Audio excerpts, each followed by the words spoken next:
Welcome to Season 6, Episode 18 of the Family Travel Australia podcast. We are Paul, Katie and Jasper from the Feel Good family. Join us as we explore this great country, Australia, its people, places and cultures.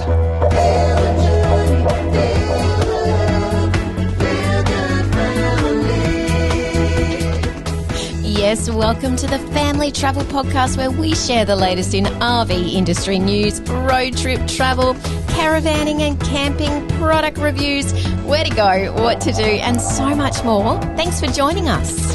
This week we explore the far reaches of South West Queensland, including some opal fossicking in Quilpie. We check out Australia's largest dinosaur in the furthest town from the ocean and stay at the lake to experience breathtaking sunsets while taking a bath. I love this week. This week is amazing. In fact, there are so many things about this week that have gone on to my absolute favourites list. Wow. Okay. Well, including the campground that we stayed at. Look, the campground is outstanding and we will get to that. Let's start with Quilpie. Righto. Well, what a great little town Quilpie is. It's almost like a little hidden gem out here in the Outback, and I know a lot of travellers bypass Quilpie on their way to and from Birdsville, which is something that we are yet to do and something on our bucket list. But Quilpie is definitely worth a stop. It is such a sweet little, very friendly town. It reminds me when I was doing my dive ticket a long time ago, which I didn't complete, which is another story. That's for another podcast. I'm lucky to be alive, people. The dive master stopped me while I was down, under checking out the sea life and rushing around because, you only got 20 minutes, 30 minutes, whatever it was. And he just stopped me and he's like, slow down, mate. And then he puts his hand out and he shows me this tiny little family of seahorses. I mean, they were microscopic. Amazing. And I would have just swum past them and not seen them. And we got back up and he said, this is your mantra for life. Slow down, mate. You need to slow down. Well, now you are the embodiment of it. I mean, we are basically living that lifestyle, and it's one of the mantras, the pieces of advice that we give to other travellers as well, is to really stop and slow down, whether we're talking about, how fast you're driving on those roads or taking in the experiences or spending longer in towns. And Quilpie is one of those towns that we thought we'd only be there for, a few days, and we ended up there, over a week, I think. Look, part of the reason there was because of the flooding that is happening. You realise how much water, there is in this channel country. It is incredible. I've got a challenge. I don't know who I'm putting the challenge out to, but people in high places, how do we capture this incredible amount of water that is coming down, the rains here in Australia over the last, this year has been unseasonably wet everywhere. How do we actually capture that water and make use of it for when our country goes into a drought, which inevitably it will? Dams. But I see what you're saying. We are releasing a lot of water into the oceans around Australia because the dams are so full. But, it does come around again, doesn't it? We're going to be in drought again soon enough. Yeah, hard to believe. It is hard to believe, and it's hard to believe how much water is just out there lying around that will, eventually be soaked into the ground, which is a good thing, or evaporated or whatever. But, yeah, there's got to be a way. An inland sea, Kate. Well, speaking of. Yes. All right. So Quilpie has a pub that has fantastic counter meals that we can't vouch for. No. However, our fellow campers at the lake love that experience. There's a friendly grocers. That's actually what it's called. Yeah, and fantastic. The footage that you took from your visit with Jasper when you went down to pick up supplies, super fresh produce. I mean, just incredible to be so far out back and have access to amazing produce like that. Yeah, look, they are trucking in daily and fantastic and friendly people there too, running the Quilpie Friendly Grocers. The VIC, the Visitor Information Centre, was our first port of call, and that was actually to get water Yes. Because you can fill up your water tanks there, which we did with the intention of camping off-grid, unpowered. And unfortunately, the flooding of the lake had different ideas there, but that's okay. You can get water there. You can learn about the history. There's an art gallery. There's interactive displays. You can sit down and watch these short-form videos, which Jasper and I did. You can play croquet on the lawn. It is really quite cool. This Visitor Information Centre, we thought this was fantastic. Yeah, so much to do, and I guess, you know, we're big advocates of make that your first stop, no matter where you are around the country. Go in, visit the Vic, go and speak to those passionate staff. You know, they're always full of amazing volunteers who have been locals in these places for forever, basically. You know, they're part of the town, and so they've got the stories and they've got the history and the insights and the great advice too. Well, one of the suggestions was for us to go and visit St. Finbarr's, and this is quite unique. It has an boulder opal, which is what this Quilpie region is famous for, encrusted altar. Amazing. Yeah, it is. It's, you know, it is actually worth a look. You know, we went in there and Jasper, I don't know if he'd ever actually been inside a big church like that. You know, I think the only other church that Jasper has ever been inside of, which is quite random and interesting when you think about it, is the underground church that we visited in Quilpie, which in itself was incredibly unique. Well, look, you know, if we're mentioning that one, I have to say the one in Quilpie is outstanding. That was amazing. That's on a different level to this. But look, it's worth a visit to check out. Another feature they have in town is the original artesian bore, where that actually was installed and how that serviced the town. There is an incredible interpretive signage about the artesian bore, the fact that it covers 22%. Oh, the basin is amazing. Yes, sorry, the basin, and that it is one of the largest underground freshwater systems in the world. It's really incredible when you look at the map because, you know, it's one thing to be told about it and, you know, it's really big and there's all of this water down there below the ground. But when you look at the map and you realise 22%, so let's say that's close enough to a quarter of our country that the artesian basin spans into 4 states and territories, being Queensland, Northern Territory, New South Wales and South Australia. It's flipping incredible. 1.7 million square kilometres. It is just amazing to think that we have access to this, and this is the lifeblood for so many people who live out in these outback rural areas of our country. I mean, they rely on this water source. Particularly for hot baths. Well, us travellers, you know, we take full advantage of it when we're out there to soak up its wonderful properties. Incredibly, at its deepest point, which is 3,000 metres under the ground, 3 kilometres, it is 130 degrees Celsius, and at its hottest point on any surface area is 100 degrees Celsius. Phenomenal. It is incredible. Okay. There is the washdown bay, which, interestingly, I've had some information come in, and the idea is that with that bore water, don't use it to wash down your vehicle's enamel, the painted area of your vehicle. Use it to get all the mud and carry on off maybe the underbody and the wheels and the, you know, your suspension.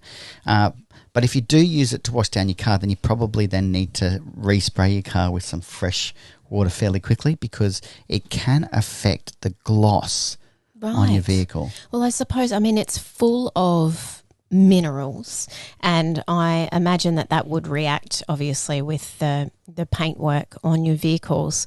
I remember we had that similar experience in 80 Mile Beach there with the washdown as well, due to the salt levels in the water and it leaving a kind of film on the windows of the car. So good advice anyway. I mean, take full advantage of it. We've never seen anywhere like this in our travels to date, where you can literally pull up. You've got a 2-hour limit per vehicle. And I think the water was somewhere between 50 and 60 degrees Celsius. Like it's just coming straight up at that heat. So to get out Amazing. there and wash down, as you say, Paul, the underbody, I mean, we were caked in red dirt and mud, both vehicles, the 79 and the caravan. So that's great to make use of, but also very good to be aware of that, you know, if you want to protect the paintwork of your rigs, maybe don't use it up there. Good advice. Okay, the other attraction is Baldy Top. Bold it up. Yes, Jasper and I went out there, climbed up to the top, got the drone up, got some beautiful shots. The landscape out here is incredible. You can see jump ups, as they're referred to.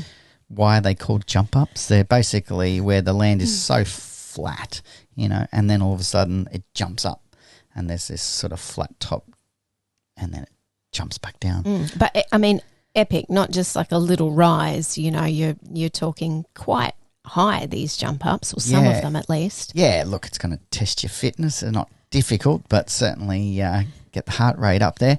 Jasper just, you know, bounds up the thing like he should.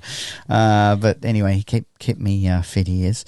And so that was great just to visit out there. It's only 6 kilometres out of town. On the way back, we stopped at the airport.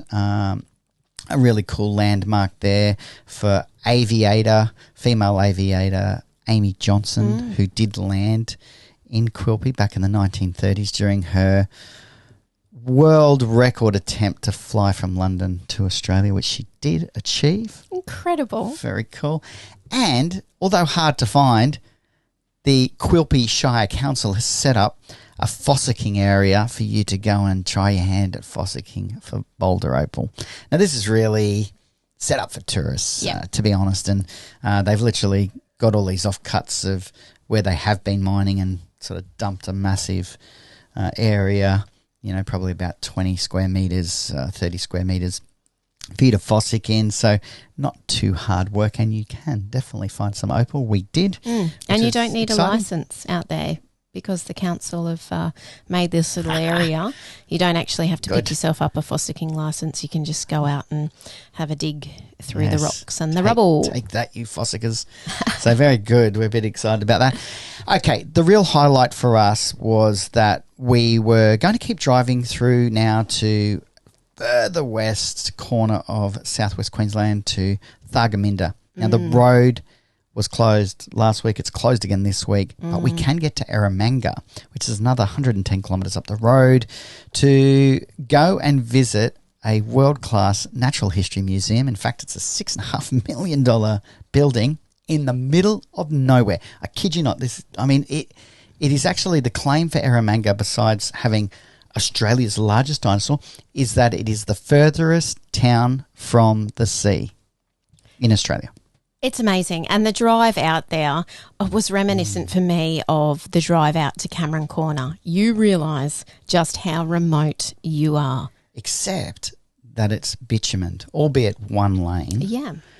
So when the road trains, 53-metre length road trains are coming, you get off the road. You give way. Yeah, that is actually the rule. You do have to give way to larger vehicles. Yes, absolutely. But the landscape is incredible. You know, you can see so far to the horizon, and there is just a whole heap of amazing nothingness.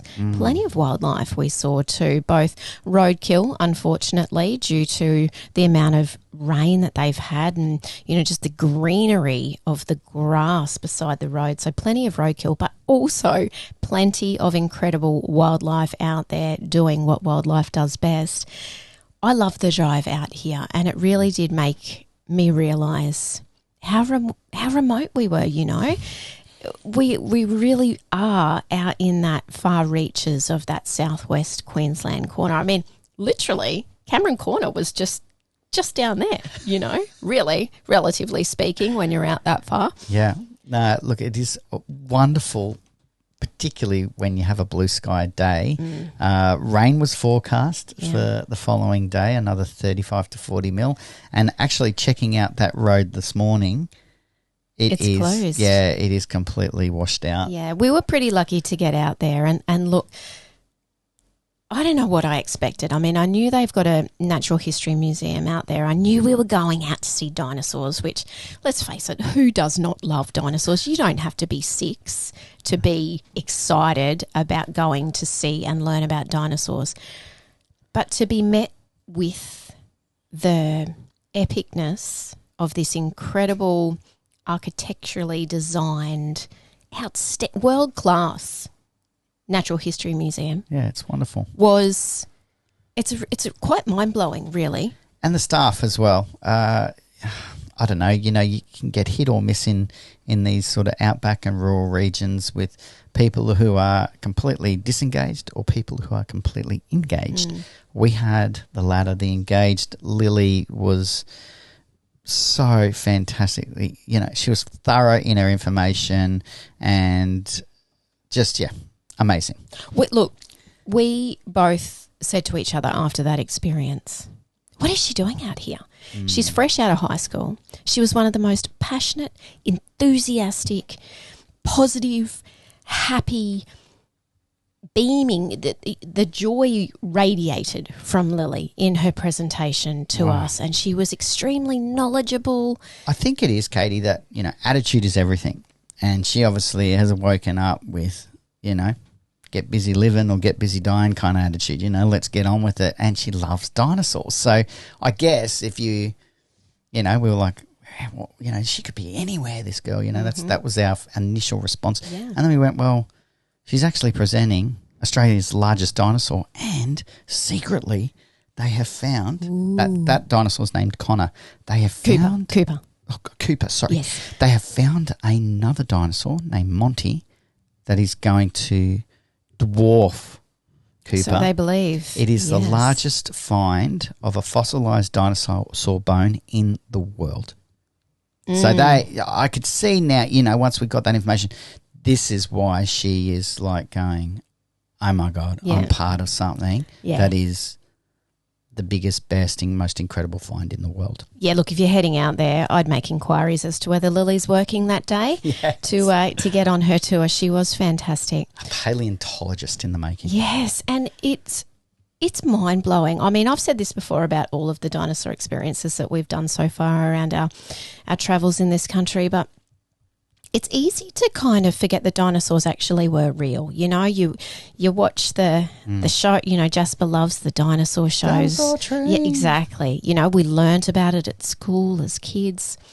But it's hard to quantify that in your brain as something that actually took place because it's not tangible. 63 million to 95 million, 100 million years ago. That's their kind of window. Right. And then you go out to somewhere like this and you can touch and look through massive microscopes at actual, like full-on, real, these are the bones that we've dug up from the ground. It's mind-blowing. It is mind-blowing. Jasper held a big toe. A big toe. It was as large as his head. Yep. And even that was just good fun. The fact that he can actually hold it. And honestly, it was cool. Awesome. And a very inexpensive experience in a world-class museum. Has she said world-class yet? Yeah, I have a few times. And after our tour, we had a bite to eat at the 4th Trochanter cafe that they have on site, which again was beautifully designed and laid out so that you could look through the massive floor-to-ceiling windows out onto that arid red dirt environment. Basically, imagine the dinosaurs wandering around. It was like a really nice, like when you go to one of those sort of upmarket hotels in Sydney and, go down to have lunch in the cafe restaurant. It was like that. Yep. It's just really amazing. Yeah. And what is the 4th trochanter? Well, that's a funny little bone part in the joint on these huge dinosaurs. Now, I may or may not be pronouncing this correctly, but I believe they are a Titanosaurus. That is their species. Correct. Cooper. Sauropod. They are a sauropod. He was 60 tonne. He was over 30 metres long. He was amazing. A giant. And they needed this part of their structure, the fourth trochanter, in order to be able to walk and support that amount of weight that they are carrying around. Am I correct? Yeah, that is correct. It's this knobbly bit that I guess as animals have gotten smaller isn't necessary. Right. So, but in dinosaurs, that was the part that enabled them to carry that weight around. That's right. Amazing. Yeah, really amazing. Just incredible and just so well done. So put it on your list. Even if you're not directly headed out to Eromanga and, you know, you may be shooting up to go out to Birdsville. As you do. It's not that far. In the scheme of things, when you are Outback, it ain't that far. So put it on your list to do. There's a free camp in town or a donation camp. Yeah. There is a pub. There's some great interpretive signage and you can stick your head through and, you know, be the dinosaurs.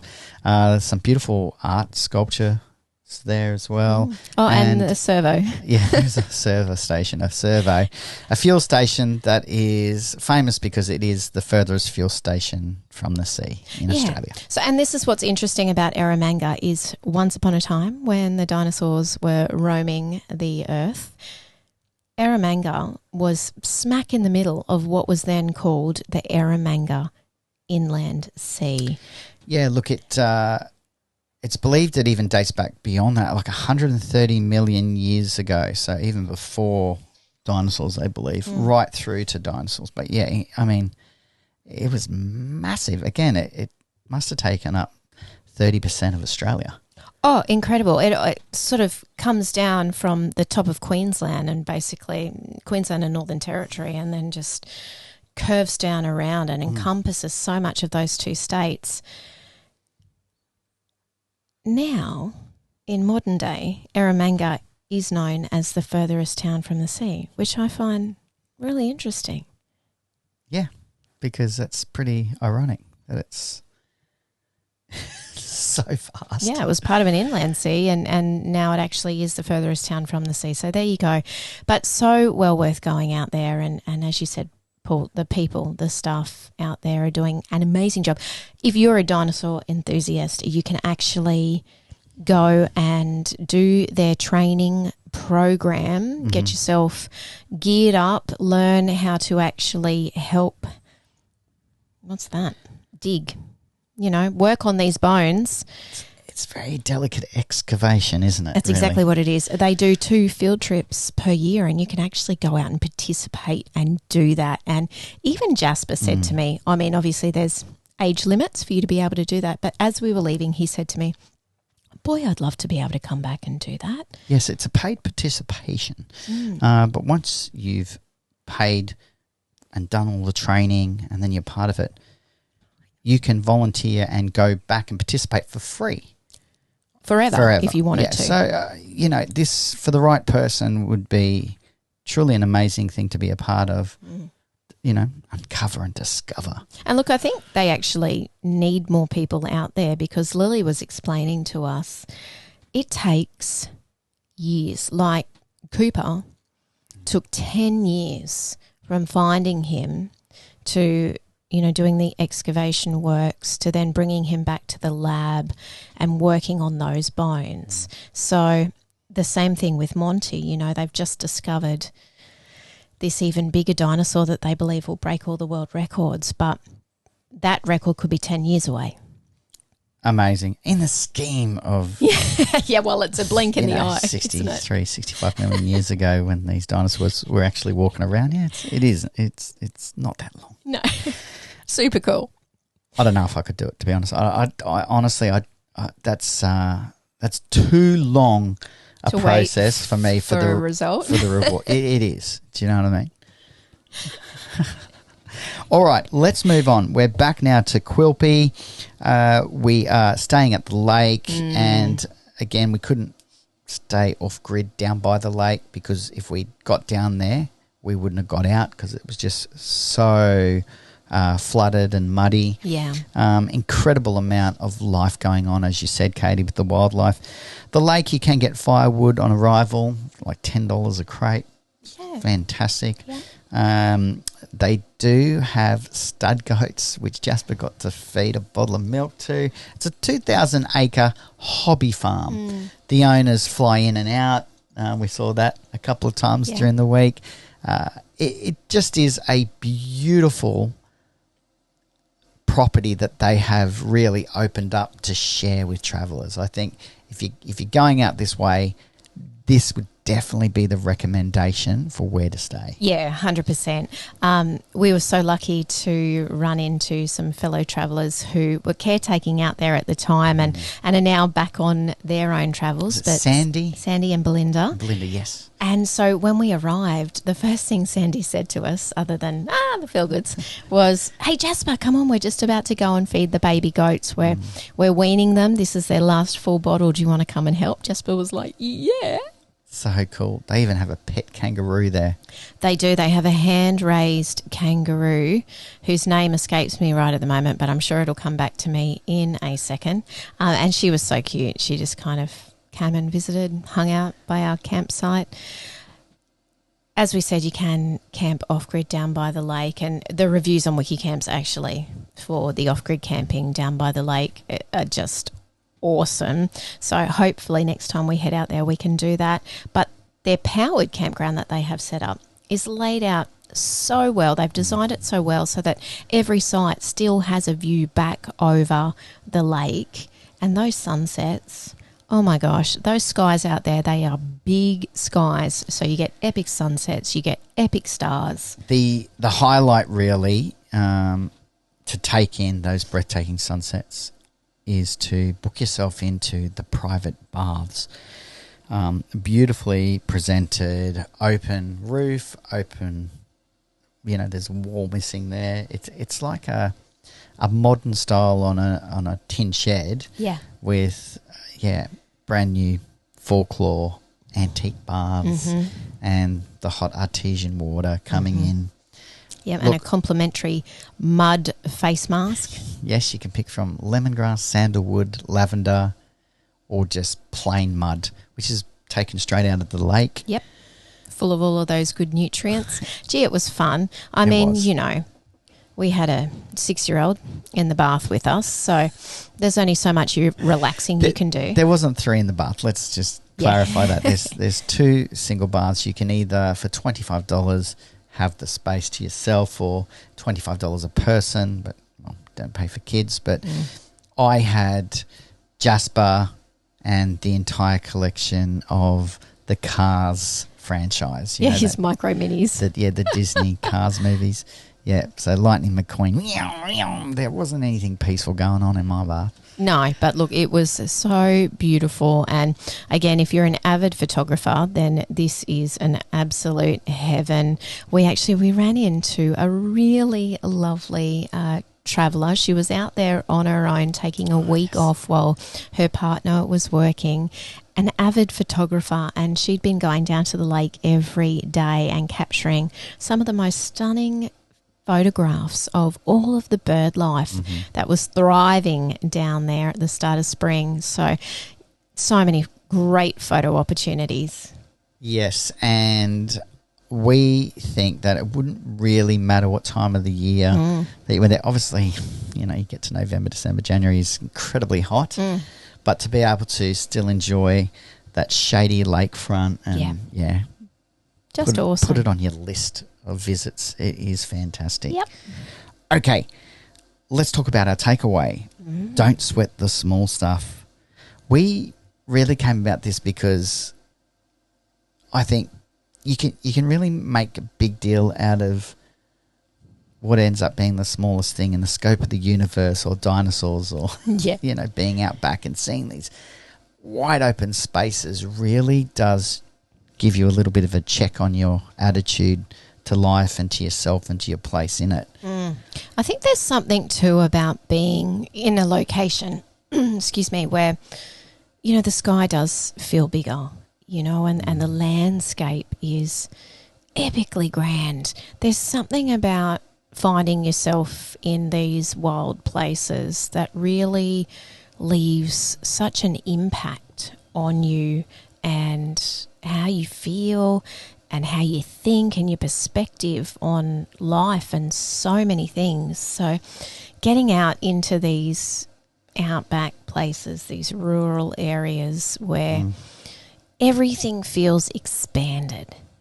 Do you know, I think, and if you can't get there, you know, whether that's a time or a work or a commitment to, you know, everything else that's going on in our hectic, busy lives these days, get down to the local park. I mean, Australians live generally within a 2-hour drive radius of a national park that is free to access in most places. Some of them you might need a day pass or whatever, but it's minimal cost for the experience of being in nature and then having someone to share it with, you know, if you've got your family or just your kids or, you know, or you got your favourite podcast, like listening to us, you know, in your ears, and you can go and be in these places and spaces and just check in on yourself, you know, and think, well, my biggest problems are actually pretty small in the scope of the universe and nature itself. So it's a good reminder to breathe easy, go easy on yourself, and enjoy it. Enjoy the freedom of nature.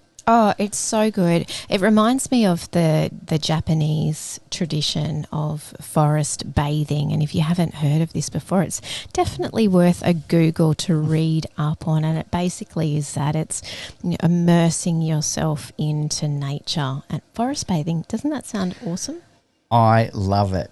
It's actually, well, straight away I was just thinking about Nike. You know, how those guys came up with their hammocks. Yeah. You know, perfect. Just get yourself out in nature. Yep. All right, nudie runs. Should be more of it. Woohoo. Maybe not on our YouTube channel, but... Wowzers. Okay, so we are doing a complete change of plans due to the flooding. We have to also head back towards Charleville and then down further to Iandra and to Charlotte Plains in next week's podcast.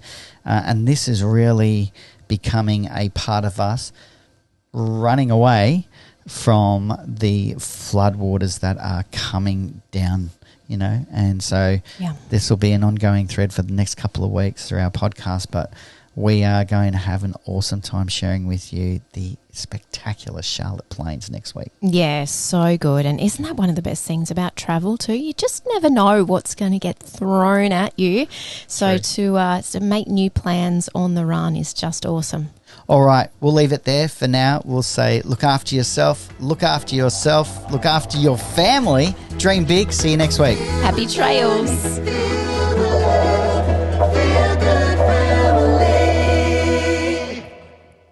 I thought you might have been stuck on repeat then, Dal. I was. Look, it's good advice. Please do look after yourself. Honestly, you are the most important person, and if you don't look after yourself, you can't look after anybody else either.